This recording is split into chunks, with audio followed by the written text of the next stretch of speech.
বোমাতঙ্ক হঠাৎ করে কেন জেগে উঠলো আমার সেটা জানা নেই, এটা সরকার দেখুক। আর নির্বাচনের আগে বোমাতঙ্কের হঠাৎ করে এরকম আফসার হওয়াটা মোটেই ঠিক না। সঠিক ব্যবস্থায় নির্বাচন হওয়া উচিত, তা নইলে দাবি উঠবে যে এই পশ্চিমবাংলায় নির্বাচনে কোনো জায়গা নেই, মানে নির্বাচনের পরিবেশ নেই, এ দাবি মানে বক্তব্য তো উঠবেই। সেটা কি আপনাদের পক্ষ থেকে যায় যে কোনো সাধারণ মানুষই তুলবে, আমরা তো সাধারণ মানুষের বাইরে নই। সাধারণ মানুষ আমাদের যা তুলতে বলে আমরা তাই তুলবো। সাধারণ মানুষ যদি ভয় পায় সেই ভয়ের কথা আমরা জানাবো না, তো আমরা দল করছি কি করতে? না, এখানে একটা প্রশ্ন আসছে, হঠাৎ করে জেলা আদালতগুলোতে তো বোমাতঙ্ক তৈরি হলো কেন? এটা একটা তদন্ত করে দেখার দরকার। তো জেলার জজেদের, রিটায়ার্ড জজেদের সুপ্রিম কোর্ট বললো তাদের দায়িত্ব দিন, তারা এসআইআর এর কাজ করবে। তারপরে হঠাৎ করে জেলা আদালতগুলোতে বোমাতঙ্ক শুরু হলো, এ আবার কি কথা? এবং ভালো করে দেখতে হবে, তদন্ত করা দরকার। কে করবে তদন্ত? এই রাজ্যের পুলিশ, তাদের গোয়েন্দা বাহিনী। কেউ পাত্তা দেয় এদের? এরা কিছু করতে পারবে বলে কেউ বিশ্বাস করে? আমার তো মনে হয় না।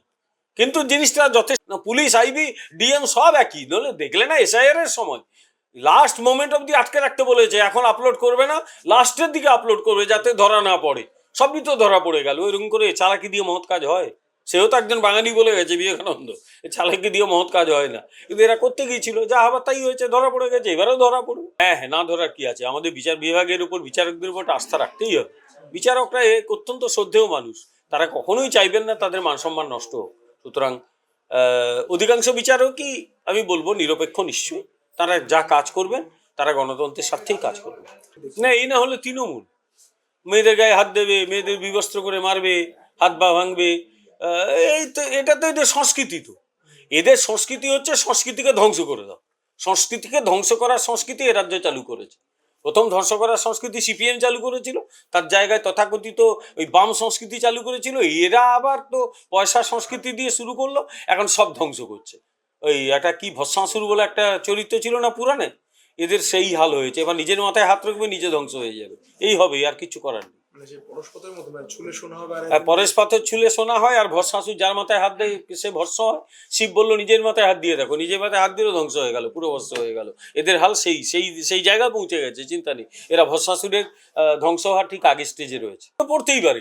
আচ্ছা, যে দলের 2021 সালে 2রা মের পরে কিছুদিনের মধ্যে 57 জন কর্মী খুন হয়ে যায়, সেই দল আর বাকি কি আছে?